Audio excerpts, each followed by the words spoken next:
Well, I was just doing my job, man. I felt all right. And, when I started getting bigger and better, there was a little window that opened up for me, and it was slammed shut because of a very stupid thing that I did. And so I don't blame anybody but me for that. You know what I mean? That silly car wreck in Arizona, Yeah. Which I really don't want to go into detail about, but right. Right. Don't have to. But with you in the WWF, your brother obviously was a big cog in a wheel at one point, with Piper and Orton and stuff. Did you ever, say to him, hey, I want to get higher up on the card, what do I need to do? Or maybe did you want to latch on to him at any point, or were you saying, no, I'm going to blaze my own trail? No, man. Why would I blame him? And why wouldn't I want, just like Randy, I mean, I want the best that they can possibly do. The best success they can possibly achieve is exactly what I want for them. I love them both dearly, man. You know what I mean? So no, there was never any jealousy or anything like that. Do you have any matches that really stick out at this point? Because there's so many guys that you wrestled that when you really kind of go back, like we said, like a Bret Hart, for instance, or one of these guys, and you go back and you think about it, it's like, man, like Killer Bees, British Bulldog, so many of these guys are just, amazing wrestlers, not only for the time period, but of all time, just great in-ring wrestlers. Right. I'm trying to figure out the guys that I had the best matches with. Like there are some problems with some baby faces, you know what I mean? Because they want to eat you up and then beat you, you know what I mean? They want to shine and then bury you, you know what I mean? Mm-hmm.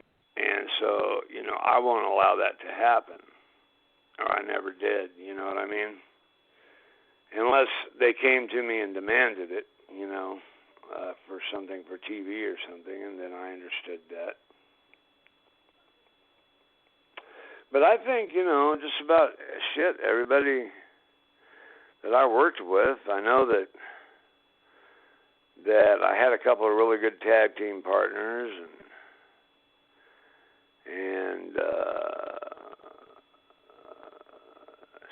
I can't think of anybody that I didn't enjoy working with.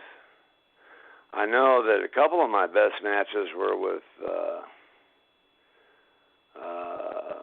bodybuilder, little bodybuilder guy. Can't think of his name right now, son of a bitch.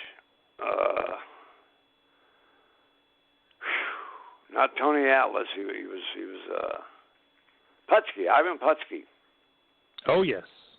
Yeah, I had a couple of remarkable matches with him. I remember getting on a plane one morning in Amarillo and going to the section on sports, and it said that the best match on the card by far was Barry O and Ivan Putski, and then Bob Orton and somebody, and then it said, and Hulk Hogan was on the match on the card as well.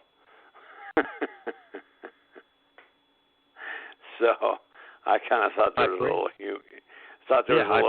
humor there, yeah. So, but everybody can't shine every night, man. You know what I'm saying? Yes.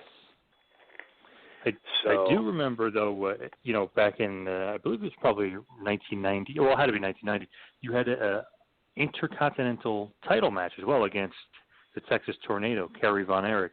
Do you have fond memories of working? Yeah. Do you have fond memories of working with him? Do I like working with him? Yeah.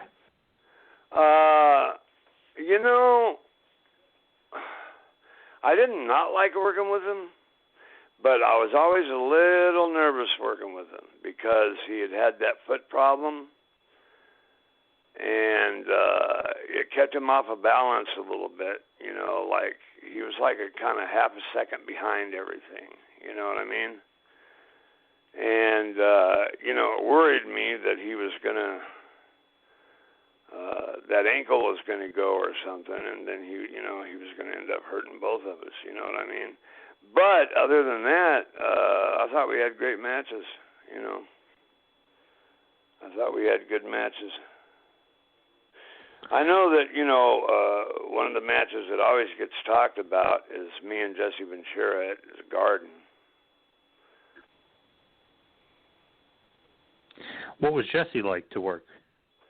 He was like a piece of cake, man. He was like a bowl of those damn balls that you jump in at the little kids jump in at the it's a fair. The little ball pit, yep. And he really knew how to take it each way, and didn't have any problem, no ego problem. He was just remarkable. Now you mentioned, obviously, you having the best match in the card when we're talking about that match with Ivan Putski. You're talking about Bob Orton, obviously, brother having a good match. But you mentioned Hogan. What was Hogan like in that time period? Were you close with him at all? Was there any kind of interactions between you and the Hulkster? Well, he was always nice to everybody. Hey, brother, like that. But there was something, I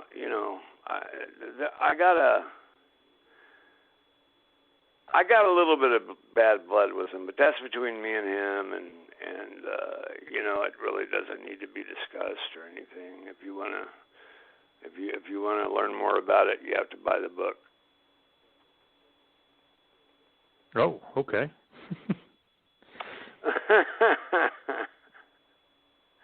Which is in production right now.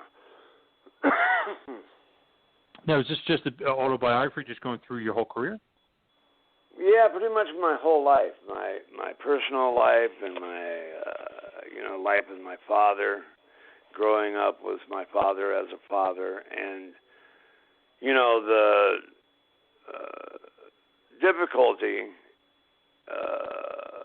with my brother and I, because my brother was 8 years older than me, and he was my idol, and I always wanted to be like him. And when he was 20 and I was 12. It's not like we could go out and hang out together, you know what I mean? Mm-hmm. Yep. So, and I remember him, shut up, punk, a lot, saying that. Shut up, punk.